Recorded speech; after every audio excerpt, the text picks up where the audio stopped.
Good news ang hatid ng Star Cinema at GMA Pictures. Kagabi inanunsyo nila na tuloy na ang muling pagsasamahang pelikula nila Alden Richards at Catherine Bernardo, ang Hello Love Goodbye sequel. Sa kani-kanilang social media inanunsyo ng dalawang movie outfit na magaganap na bukas May 19 ang MediaCon para sa nasabing pelikula, kung saan formal nilang ianunsyo ang pagsisimula ng movie at ang official cast, kaya ngayon pa lang ay marami ng Kathden fans ang excited. Samantala sa kaugnay na balita, nagbigay ng babala si Alden sa publiko na huwag basta maniniwala sa mga naglalabasang balita sa social media. Ito'y matapos mag-viral ang ilang post sa Twitter kung saan nabanggit ang pangalan ni Alden pati na ang dating celebrity couple na sina Catherine Bernardo at Daniel Padilla. May masasakit na salita di umano binitiwan si Alden laban kay Daniel Padilla. Catherine gave her love and trust to you, pati na ang future niya for how many years. Pero niloloko mo lang pala, on-cam ka lang pala loyal at sweet, pero sa likod ng kamera dugong Padilla ka talaga. Please bro, wag mo nang guluhin si Kath, huwag kang selfish, masaya na siya ngayon sa mundong ginagalawan niya. Ayon sa tweet. Ayon kay Alden kasinungalingan ang mga naturang tweets, at never daw niyang sinabi ang mga nakasulat doon tungkol sa Kathniel. Pinagdiinan ni Alden na hindi siya nagsasabi ng pangit na mga salita laban sa kahit kaninong tao. Kaya ang babala niya, mag-iingat at huwag basta-basta maniniwala sa mga maling balita at fake tweet.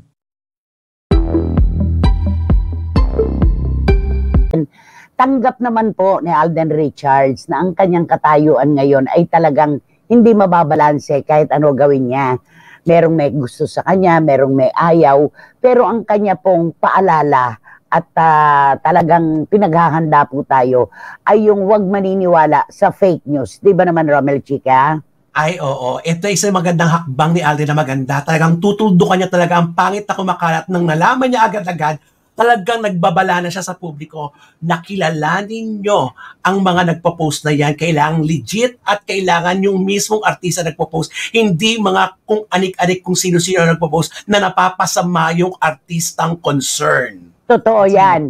At alam naman po natin ang pinag-ugatan nito kasi kaliwat kanan po ang katanungan kay Alden kung gaano katotoo na siya po ay ikino-quote sa isang, alam mo na, hindi natin alam kung saan la kinukuha yan, na sinabi niya na ibinigay na sa iyo ni Catherine Bernardo ang kanyang pagmamahal at tiwala pero niloko mo lang siya.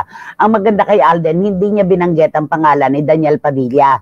Unang-una, bakit niya babanggitin? Fake news nga. Di ba? Yes. Alam po niya, mayroong mga hindi nakakagusto sa kanya, pero wag naman pong ganyanan. Sobra-sobra, iko-quote siya sa isang bagay na never po niyang sinabi at hindi po niya talaga sasabihin. At kung kilala natin si Alden Richards, wala po siyang kapasidad talaga na magsalita ng ganyan. Correct. Diba? Kasi mga sa estado nila, syempre na yung isa mainit, tapos yung isa naman binubuga nila, pinag-aaway nila sa social media lang na kahit hindi pa nila kilala ang isa't isa. Diba, pinagsasabong.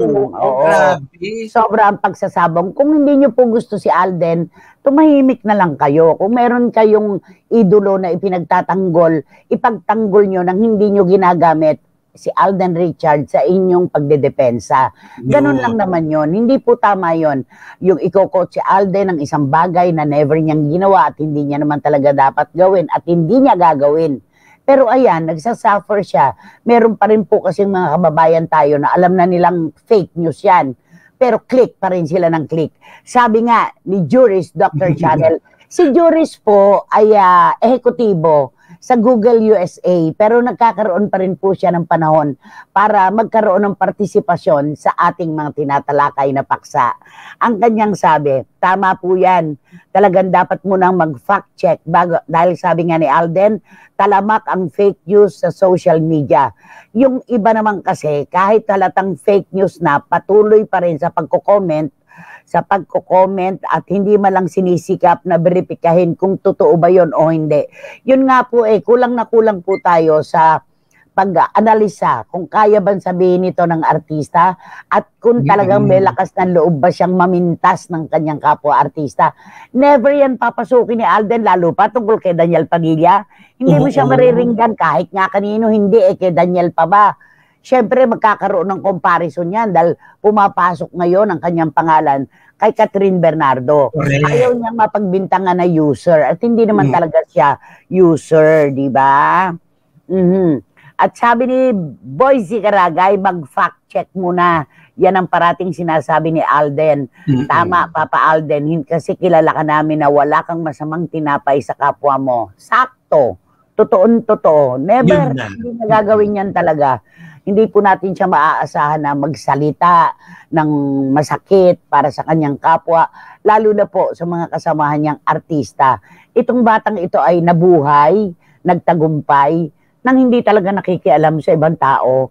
Ang kanya lamang binibigyan ng malasakit, pagmamahal at atensyon, yung karir niya. Diba? Karir niya talaga. Sabi ni John, ayan, hindi siya pala sagot sa mga ganyan, pero sobra naman kasi ang iba. Wala nang ginawa kundi maglabas ng mga salita na hindi naman sinasabi ng mga artista. Ayan tuloy, huling-huli kayo, mag-fact check muna kayo bago kayo pumindot dahil pinagkakakitaan ng mga taong yan ang mga artistang walang kaalaman sa kanilang mga ginagawa. Totoo naman, walang kaalam-alam ang mga artista, gamit na gamit sila, di ba? Kaya minsan na yung mga troll na yan, sila mismo, di ba, sila maglalabas yan, sila rin ang magpapaikot yan actually. Di ba? At sila rin ang nag-aaway-away. Correct. Sila rin ang nag-aaway-away. Alam mo kung minsan yung mga posers, di ba, kunwari, mga artista, maraming posers, yung hindi naman nila account yan. Ginagawa nila yan doon sila kunwari, maggagawa sila ng account. Tapos doon nila ibabash yung artista na ginawa nila ng peke na totoo account, di ba? Ganun yun Para-paraan kasi siguro nila kaso, hindi po mahahalata at mahahalata kayo. Lengguaheng-lengguahe pa lamang po ng artista. Alam nyo kung paano siyang magsalita. Alam nyo kung paano siya magbitiw ng mga komento. Malalaman nyo na agad kung siya o hindi. Yung nababasa yung quotable quote na yan, di ba? Hindi nga niya pinatulan si DJ nung dinedma siya sa Hong Kong. Napakabait talaga ni Papa Alden, hindi patola. O totoo yan. Wala nga tayo narinig. Ibang tao ang nagkwento, nilampasan siya ni DJ. Binatin lahat ni DJ, yung mga nandoon sa set po ng Hello, Love, Goodbye. May narinig ba tayo kay Alden? Wala. Correct. Noon yung kasagsagan talaga na pwede siya magsalita. Wala tayong narinig. Diba? Dapat pong ihiwalay ang Facebook ng mga tanga sa madaling magpapaniwala, mga uto-uto sa mga post. Sabi ni Paulo Obalde ng Biracat Anduanes. Yan ang very Paulo Obalde. Yan ang mga yan ang very Paulo. Pag ganito po, ang mga taludtod at mga lintahan niya na nyo, si Paulo Obalde po talaga ito. Dapat pong ihiwalay ang Facebook ng mga tanga na madaling mapagpaniwala sa mga ganito. Nako, yan ang mga At sabi ni Ching Bautista Silverio, short but sweet.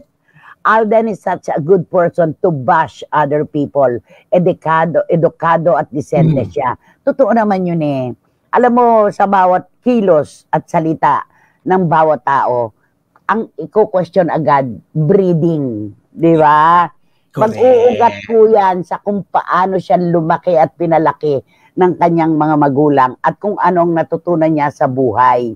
Ganun yun edukado. Sabi nga ni Ching Bautista Silverio, totoo yun, di ba? Ang taong edukado hindi nagpapapatol at hindi nagagagawa ng mga kwento-kwento na walang katotohanan. Ang nagsasalita para kay Alden at nagtatanggol, yung mga taong nakakakilala sa kanya. Nagmamahal sa kanya. Oo. Diba? Katulad natin, lalo na ako, alam ko kung paano siya magsalita. Alam ko kung paano siyang magkomento. Isang tingin ko pa lang, alam ko na kagad, hindi galing kay Alden ito. Ngayon, malalaman mo kagad yon. May mga salita tayo na, kumbaga nasa bakuran natin, ika nga. Yung paulit-ulit nating ginagamit, di ba? Markado yun, di ba?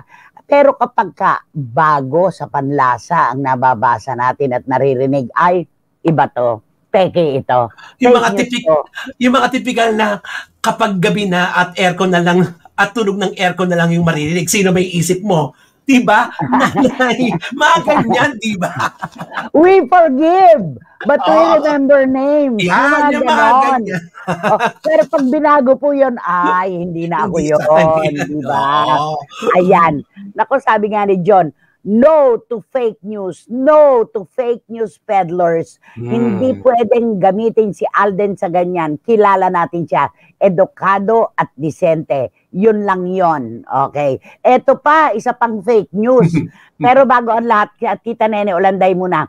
Basta Alden, kilala ka namin, marespeto ka at di mapagpatol sa issue at di ka manggagamit. Sa lahat po ng mga kababayan natin, lalo na po sa bandang Alberta at Winnipeg, na nagte-text po sa akin at nagtatanong kung kasama ba ang kanilang mga lugar para sa ikalawang sultada ng Hello, Love, Goodbye. Wala pa po akong maisasagot. Hindi ko pa nakakausap ang mga taga-production kahit na si Direk Cathy Garcia Sampana. Hindi ko alam. Hindi ko alam talaga. Pero sigurado, maraming lugar doon ang kanilang iikutan kapag natuloy ang shooting ng Hello, Love, Goodbye. Sabik na mga Pinoy. Di ba? Abangers lang po talaga tayo. Lahat abangers lang talaga. Pasasaan. Pasasaan ba? At talaga pong napakarami nang naghihintay nitong Hello, Love, Goodbye Part 2. Huwag na po ninyong dautin, mga bashers. Kasi mas marami ang naghihintay nito kesa sa inyo na kumokontra, di ba naman? Yun lang yung